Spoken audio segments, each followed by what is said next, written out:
Hey, good day, folks. Welcome to another edition of Lumberjack Logic. I'm your host, Neil Johnson. Excited to be with you, excited to share the news with you. We are live with great news tonight about Jack Smith, of all people, because he's a fine gentleman. Oh, this is gonna be so much fun. Oh, by the way, I know I'm doing the right thing because I'm getting some trolls commenting about how they're gonna have to keep an eye on us. Oh my gosh, people. It's like what Dinesh D'Souza just announced that released that movie Police State, I think it was called. Police State, yeah. And anyways, it's kind of like the police state has their little minions out there to report you and whether or not you're doing good by the state. Well, we're going to give you good news here. There's a whole host of things. So Jack Smith is really in trouble. I'm not even kidding you on this. He is getting a royal beatdown, and things are being found out about Jack Smith and his collusion with the Bidens, and it's not looking good for Jackie Boy. So there's a whole lot of things. So the Mar-a-Lago judge, this is Judge Canon, repeatedly smacks down Jack Smith in scathing new order. This out of the Western Journal. I've also got out of the Gateway Pundit, breaking Trump lawyers drop bombshell revelations about Biden regime and Jack Smith in classified docs hearing. This is a really big one. I thought a great comment here I'd actually seen by Mark Levin. I'm just going to read this. Is so far Obama, it's tough to keep track of them all because they're going after him for so many things, right? So we've got the Colorado case, we've got the Minnesota case. I will promise you, I think I can make this bold proclamation that none of those are going to go anywhere. Please smash that like as you come in. Do chat it in with where you're from. And I do want to mention, I've got an affiliate link for My Patriot Supply. Yes, My Patriot Supply. So right now, you can get a 3-month emergency food supply from My Patriot Supply that's over 2,000 calories a day. Okay, now I'm going to give you a little comparison here. They've got it right on their website. So, boom, right there, okay? So you can see they are the lowest price per calorie, okay? 192,800 calories, all right? And that is $8.27 per 2,000 calories, so $8.27 per day. Ready Wise is $21.43, and it tastes like. Did you guys, how many of you got to see the stream the other night when George came on and ate the kangaroo dropping stuff? The very bitter stuff that Jonathan C. gave him. Well, and some of you super chatted just to get George to eat that. I wish I had some so I could get some more super chat money. I'd eat some kangaroo. It was a bat guano tea. Anyways, but the 3 months emergency food supply, this stuff actually tastes good. So go check it out. I've linked it in the top of the comments. It's pinned up there in the chat. So thanks so much for supporting my sponsor, My Patriot Supply. Have to use the link and then the show gets some credit. So thank you so much for that. All right, let's start with this out of the a Gateway Pundit. So Trump lawyers drop bombshell revelations about Biden regime and Jack Smith in classified docs hearing. Trump's lawyers on Wednesday afternoon attended a hearing in Fort Pierce, Florida, on whether Judge Canon will agree to postpone the classified documents trial currently scheduled for May 2024. Judge Canon signaled she may postpone Trump's trial. She also admonished one of Jack Smith's prosecutors, according to Julie Kelly, who attended the Wednesday hearing. We'll get into that. Trump's lawyers dropped bombshell revelations during the hearing on Wednesday, according to reporter Julie Kelly. Julie attended the hearing in person, okay? And she revealed that Trump's lawyers told Judge Canon they had discovered a June 2023 letter asking DOE to remove Trump's active security clearance a few weeks after Smith handed down classified documents indictment. Trump's lawyers told Judge Canon this afternoon they have evidence that the Biden White House collaborated with NARA, DOJ, and intel agencies to determine which documents to include in Jack Smith's indictment. So remember how, Joe Biden said no, and Jean-Pierre said, no, we don't have anything to do with the Justice Department and what's going on over there. They are completely and wholly free and clear from us. We don't talk to them because we can't do that. That would be bad. Okay. Yeah, well, apparently that's not true. Not true at all. Anyways, keep chatting in with where you're from. Let me see some comments on here. I do see Nevada in the house. Blaine from Maine. That's so great, Blaine. I love it. It's like you're a poet. Fairview, Tennessee, and St. Louis, Missouri. Okay, so back to this though. Trove of evidence includes years worth of security footage from Mar-a-Lago. Evidence of extensive communications between White House, NARA, intel agencies, and DOJ Jack Smith prior to the indictment to determine which classified files to include. Trump still had DOE security clearance related to at least one charge document as recently as June 2023. Okay, and this is so weird because, saying, do you know active security clearances are one of these things? Do you know how many people have these security clearances, people? It's the currency of the realm. Security clearances. I'm not even kidding you. People that you don't think should have any reason to have security clearances have security clearances. Yeah, and they keep them, and then they become lobbyists. It's just a big sick thing, and they want to act like President Trump can't. Give me a break. And then we had the Biden. I just can't. I can't. Defense might include Secret Service as a considered member of prosecution since they have their own security apparatus separate from Mar-a-Lago. The defense, people, not the prosecution, might include the Secret Service as considered member of prosecution since they have their own security apparatus from Mar-a-Lago, okay? So they're saying that they're looking at including the Secret Service as a member of the prosecution, okay? Now, Julie Kelly says, I'll post a story soon about some bombshell revelations, okay? So, and we've got all those down now. Go ahead. The Biden White House worked directly with Justice Department and National Archives to facilitate the investigation. That's what you need, according to memos, okay? Reviewed by investigative reporter John Solomon. John Solomon does great work. That's Just the News. Great follow, okay? And remember, again, Joe Biden spokesperson, Karine Jean-Pierre, always claimed that this never happened. This never happened. Now, this is coming out. And so in the midst of that, U.S. District Judge, okay, I'm going to go into the Western Journal story now. Wait, actually, I want to go, I'm going to skip ahead because this is funny. So Jack Smith made a typographical error, and listen to this, okay? Federal prosecutor Jack Smith, this is out of Newsweek. Federal prosecutor Jack Smith warned a judge presiding over one of the criminal cases against Donald Trump. This is where you know they're in trouble. Okay, I'm going to just read this again, so make sure, just catch this one clearly.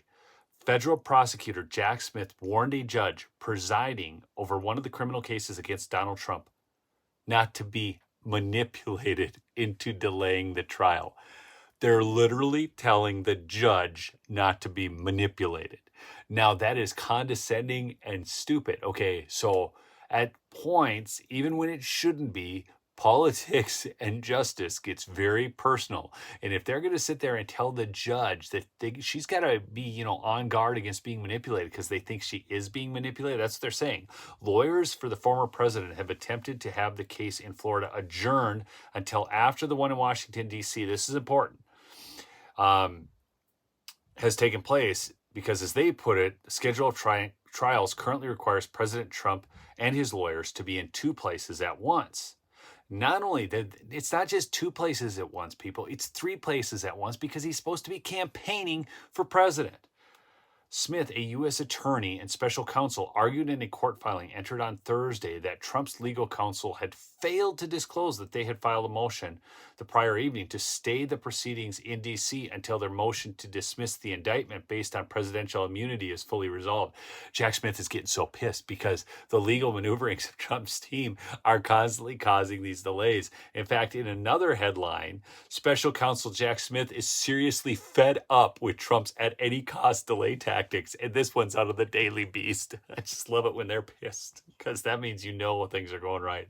Federal prosecutors on special counsel Jack Smith's team are growing increasingly fed up with Donald Trump's delay tactics, warning a judge on Thursday that he may be trying to manipulate the court again. Okay, so we're back to that line. Trump's actions in the hours following the hearing confirm his overriding interest in delaying both trials at any cost, Department of Justice prosecutors wrote in a filing to Judge Eileen Canon in a Florida federal court. This court should not allow itself to be manipulated in this fashion. These people are just a sinking ship, the Jack Smith prosecution. Prosecutors were referring to a Wednesday hearing before Canon, in which Trump's lawyers argued that it was impossible to them to work on both trials. Okay. Canon seemed amiable to Trump's pleas on Wednesday, saying, "I'm having a hard time seeing how this work can be accomplished in this compressed period of time." You know what else that reminds me of?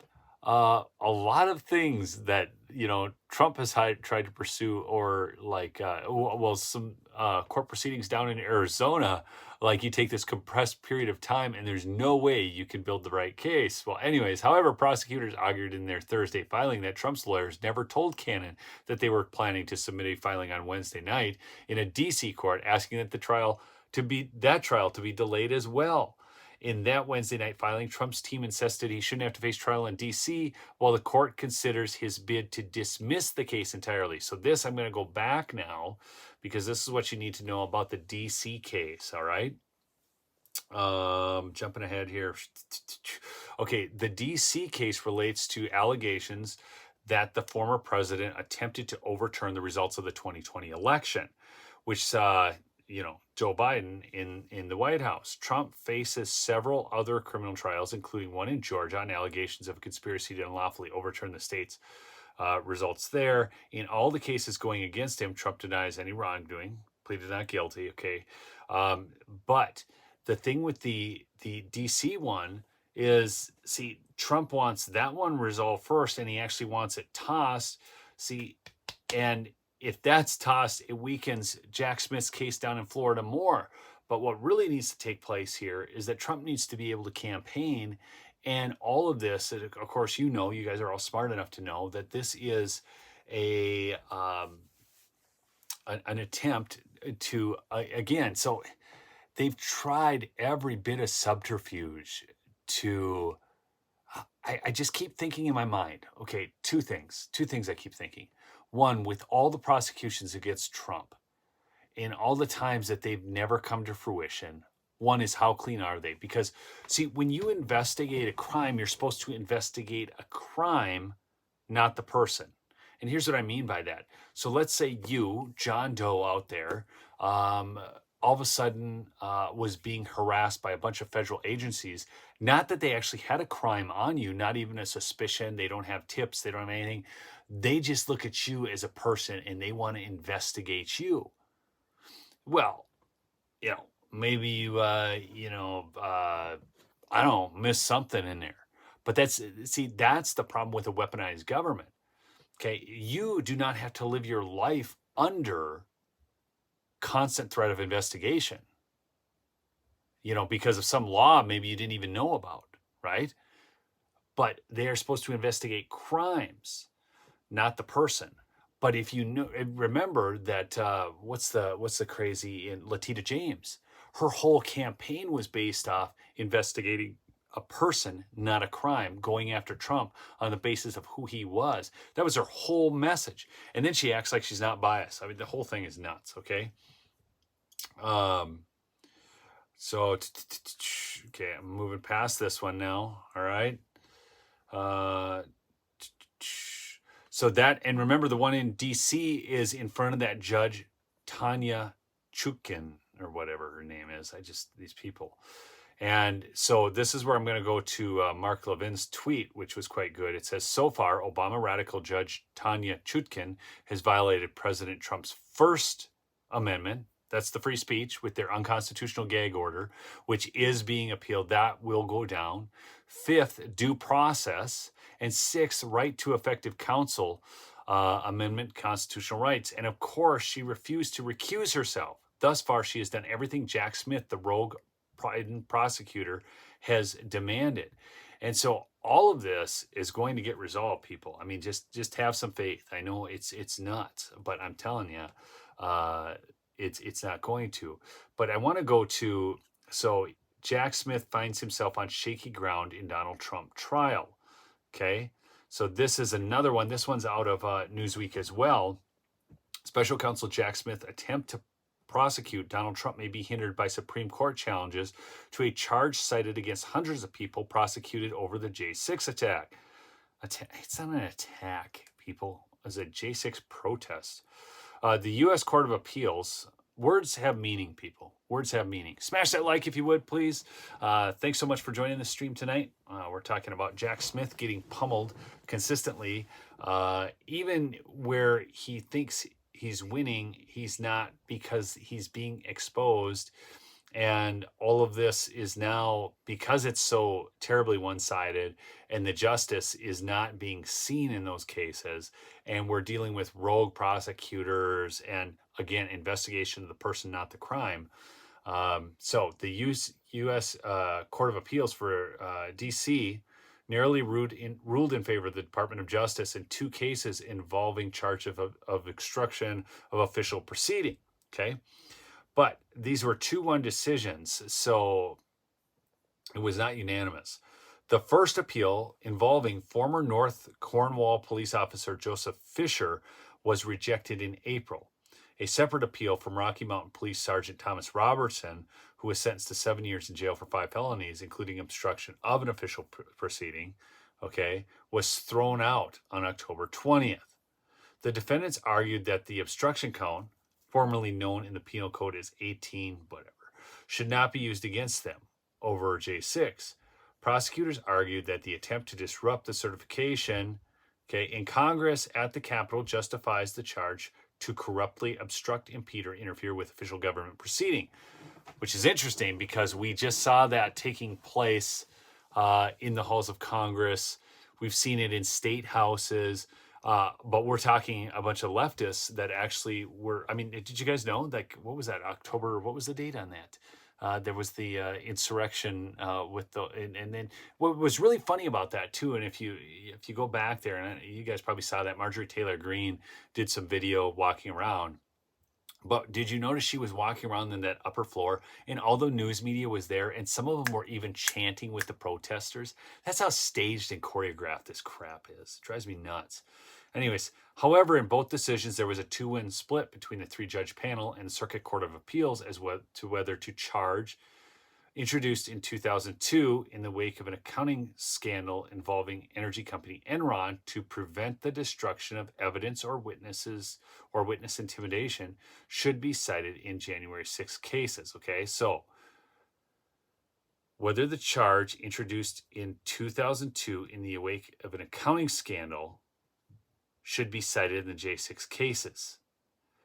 In an article for Lawfare, the site's senior editor Roger Parloff said that even though the appeals court ruled in favor of the DOJ, the decision was exquisitely unstable and may still end up in the Supreme Court. If the charge does end up being quashed by the conservative majority Supreme Court, it could have a knock-on effect for Smith's federal case against Trump. 2 of the 4 charges, which the former president has pleaded not guilty to, the federal January 6 case, are conspiracy to obstruct an official proceeding and attempt to obstruct an official proceeding.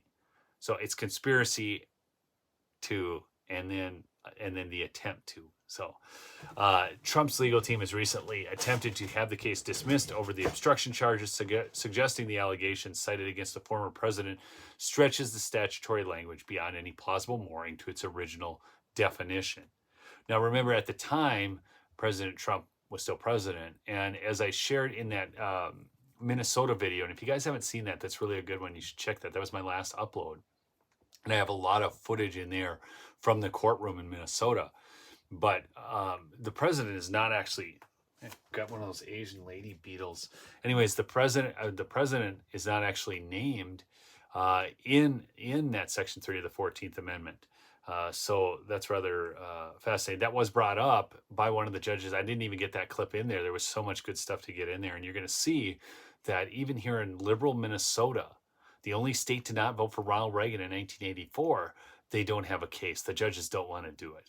because they say, wow, I think this just doesn't seem like something we should be deciding. Okay. Anyways, so then they go on about the people. If the trend continues, if either case climbs one more rung up the appellate ladder, the department faces, this is the line I want you to get. Well, here, I'll go back. Moreover, at the appeals court level, judges' acceptance of the Justice Department's interpretations of that law have been 100% correlated with the political party of the judge's appointer. If that trend continues, and if either case climbs one more rung up the appellate ladder, the department faces bleak prospects indeed. Nima Rami, a former federal prosecutor with the president of West Coast Trial Lawyers, said that the charge of corruptly obstructing an official proceeding has not been extensively litigated since it was brought in more than 20 years ago, with any decision on its appropriateness in the J6 cases potentially affecting Smith's case against Trump. So the Capitol rioters argued that Congress certifying electoral votes was not an official proceeding, and courts have universally rejected that argument, she told Newsweek. The bigger question is, what satisfies the corruptly requirement? Is it any criminal conduct, such as trespassing at the Capitol or submitting fake electors, or does the corrupt conduct have to relate to the other subsections of 1512, which prohibit it destroying or concealing evidence? Now, what's interesting about the whole fake electors thing is that's not even the first time that's happened. So, meaning that this has never been tried when actually other alternative slates of electors have been put forward. So this whole thing's just a mess. But Jack Smith is losing. He's losing all over the place, and I just love it. I love it. He's getting slapped by judges. Then their malfeasance with the Biden administration is getting exposed, as we covered. All of this is going on. So he is, you have to think about this. He is going after a president for questioning the results of an election, just like Hillary Clinton went around saying that the thing was swiped from her for how long? She still says it. Okay.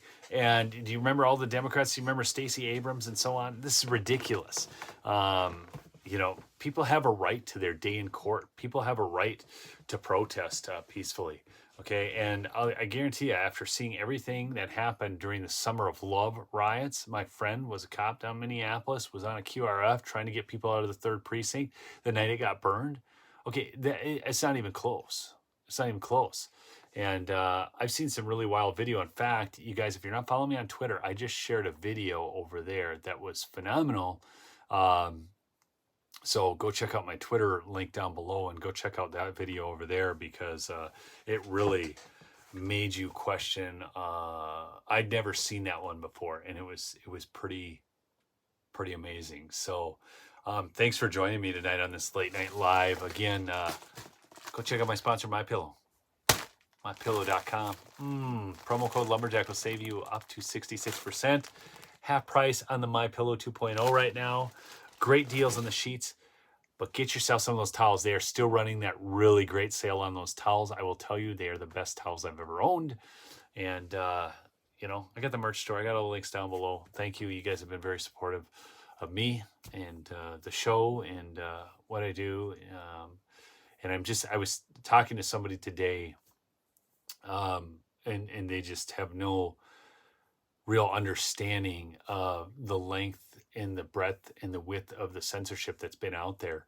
And I said, surprisingly, nobody does until they're actually on the receiving end of it. And I know many of you have. I mean, you talk about that. I've heard you guys tell me about your fake book stories, all of it, and just getting shut down on those.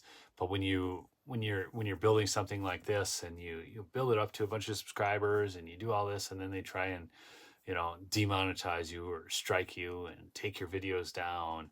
And the fact is, I have always tried to, and I will continue to always work to stay true to what is actually news. I do not engage in big, wild conspiracy theories because I don't know until I actually have evidence. Now, there are real conspiracies out there.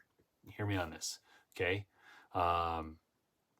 Oh, wow, Catfish just said his nephew got an 800-pound cow elk in Colorado. Congratulations, Catfish, to your nephew. I got to get it back out to Montana after elk. But Oh, Jonathan Tay just super chatted, super stickered me. Thanks, Jonathan. Jonathan's from Australia, folks. And actually, if you didn't catch, I don't know, Jonathan, if you saw last night, but George actually ate for super chat. You know, some of those special treats you sent him from Australia. I told him you gave me jerky, but where was I? I got distracted. Unbelievable. I do this all the time. You're the most patient audience, okay? You really are. Jonathan saw that. That's good. That's good. So, I don't know. Slept in on my pillows. Douglas, got it. Oh, so anyways, just go look. I just try to stay true to facts. There are real conspiracies, people. You guys have seen them. And a lot of times conspiracy theorists are proved true, but I'm just not one. Like, I need to know. And a lot of what you see happening is just the result of human failing. Okay? People are just massively imperfect. Okay? And as a result, they do bad things. They are driven by bad motives. But that doesn't mean like there's this one person pulling all the strings or everybody's tied in with this. A lot of it, you know, and I've had the privilege of meeting a number of these people in governance. A lot of it is just their failed flaws and being in there too long and then starting to see government as the answer. But then there's a whole host of other ones who, quite frankly, are way up there on the evil chain. So that's just what it is. Kaiser Cube, you gave me a super chat. Thank you. Let's see. Neil, you're a fun, positive, and uplifting gentleman. I can only vouch for myself when I say I know how to keep the sub-separation algorithms off my back. Anyhow, oh, it's just it's wild doing this. Somebody commented on my Gab account. They were commenting about my goofy photo and how much they liked it. And I said, you know, in the game of YouTube, just prepare to be completely shameless, to lose all sense of dignity, and do whatever it takes to get the information out. So, you know, I always tell the people that if they're looking to start a channel, just because, you know, it's all thumbnails, it's click-through rate and watch time, people. So that's it. You know, you can, yeah, go check if you have a podcaster you really like. One thing that is amazing for their channel is to hit a playlist and just let it play. Because playlists, then it shows a string of videos that they keep watching, and that really does well for the algorithm. So just a pro tip there. Here in that elk, you had to pack it out by hand 3.5 miles. Catfish, that's my kind of elk hunting. That's what I do. I go backpack hunting for elk. Yeah, I mean, it's 5 miles in, 5 miles out kind of stuff. I love it though, man. People, if you don't, man, getting hunting out west is just the greatest thing ever. I love it. So we have deer opener here in Minnesota, and I don't have any deer to hunt on my land anymore because of this mismanagement of game in Minnesota. So please smash the like on your way out. Again, support the sponsors. They support the show. Thanks so much. I love y'all. Peace out.